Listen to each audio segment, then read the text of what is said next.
Hey everybody, what's going on? That's me right there. And Crypto Crazy Cap Simpson down in Peru. Gonna introduce you to a new series. This is my friend Victor right here. My new series is gonna be about my experiences in Peru, which are pretty damn awesome, man. So Victor right there.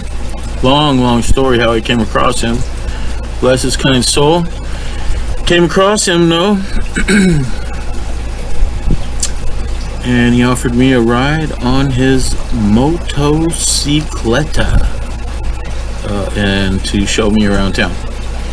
Actually, our mission was a little more than that. Our mission, we were looking for a buddy of his that had permission to go into an area I was trying to get into where Victor lives. That's how I came across Victor. I was trying to walk up into an area that was kind of off limits. And Victor was like the fourth person in a row. Said, no, man, you can't go that way, but come with me, I'll take you somewhere. I thought he explained to me in Peruvian that he was going to take me to his friend who had a tuk-tuk. But not only did his friend have a tuk-tuk, his friend with the tuk-tuk had permission to go back into the hilly area.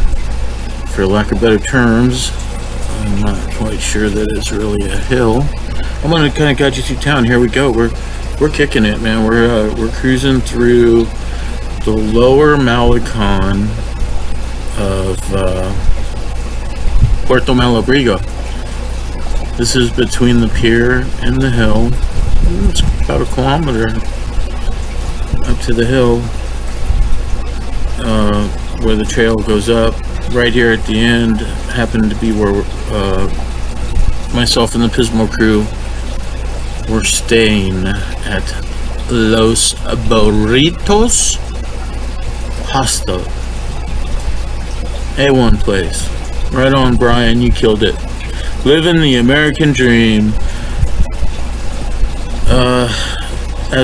This is where the more higher dollar, better view of the point places are. And you know, let's face it, man, you want a hot shower, you want Wi-Fi, you want that stuff, kitchen, that's the place to be. Go to Brian's at Los Burritos. He's the man.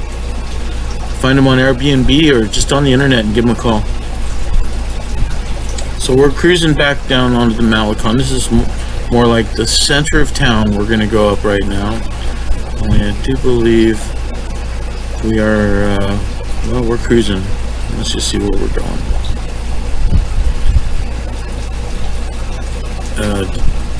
A lot of Peruvian history has been memorialized in parks, statues, and monuments. Amazing art pieces, just curious to hell to the mind, you know, and the history is easy to remember because they got all these monuments everywhere to the true history of what went down in these areas. And let me tell you something, these people have been here for at least 12,000, I mean, I heard 14,500 years. Okay, this, perhaps not this culture, but these are the same people. These are the direct descendants of the Chimu, who were conquered by the Mochi, who were conquered by the Inca, who were, you know, visited by the Spanish. These are the same people. When you look at these people's faces, they're the same faces you see in thousands-year-old pottery, like without a doubt. So this young Chimu warrior driving this motorcycle, gosh, God bless his soul, was about 5 foot tall. I am 5'8". I was easily a full head over the top of his helmet. I think he had a helmet on. Maybe he didn't. Neither of us had helmets, actually, I don't believe. And then I was holding my iPhone, you know, trying to look around. Man, just about everywhere you look in this area is evidence of ancient people in the middle of agricultural fields. I'm going to do a video on this one, and because I have a whole collection of ruins. I don't want to call them wakas. Definitely, they're wakas are special ruins that civilization has been here in this area for a tremendously long time. This is a part of town they're doing just a ton of development. You know, a lot of these like lower level 1-bedroom dwellings. Eventually, you know, the rebar's coming out. They're going to do 2, 3, 4 stories. Kind of close to each other, these ones, but I'm going to do another little thing on Peruvian architecture, which is just so unique and so historic to their ruins that we find, you know, that are thousands of years old. Like their love of walls, of brick, of mortary, just amazing and beautiful. Although while we were there was a 5.1 earthquake. Shook us out of bed at 11:51 in the morning, 11:51 at night, you know, almost midnight. We were all asleep in bed. Big jolt, and then shook us for a little bit, probably 15-20 seconds max, but a 5.1, that's pretty good. So I mean, if you look at the buildings, most of them are kind of a boxy, columnly structure of rebar and cement filled in with walls of brick and masonry. So, you know, and then you got chisels out here and there for the pipes and the electrical. It is what it is. These guys are good at building what they do. Nothing fell. Didn't hear of any problems anywhere in Peru from this earthquake. This is a new area down. Oh my god, this guy's gonna pass right in front of us. That was sketchy as fuck. I watched that. Hold on. Excuse me. Sorry, YouTube. Hope you don't cut me out. Okay, so we coming up here. I think we're looking for his friend,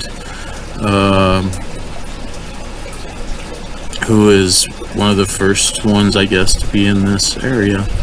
But we get here and he's not there, so we're just circling back. What a beautiful town, and more, what a beautiful people. Not a single person did I ask directions or may I take your picture was rude or aggressive or mean, gruff. Everyone was just the most beautiful, like, generous, loving people. And this is just something else I super learned about the history of the people who live there now, is like they've been into music, art.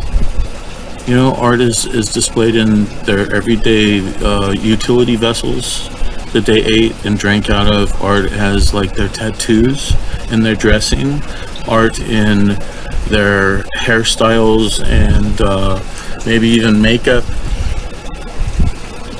These people were killing it, man. When you go to their big temples, and I mean, they were built for a stage, and people, you know, get together. There was music, had to be. In fact, we know there was music through the flutes and drums and ruins. But anyway, here we go through the center part of Malabrigo. Now, there's a school on the right, big open area park on the left, best bakery in town right there on the right. We're coming up to the area where most of the transportation is. Centered as far as tuk-tuks, taxis.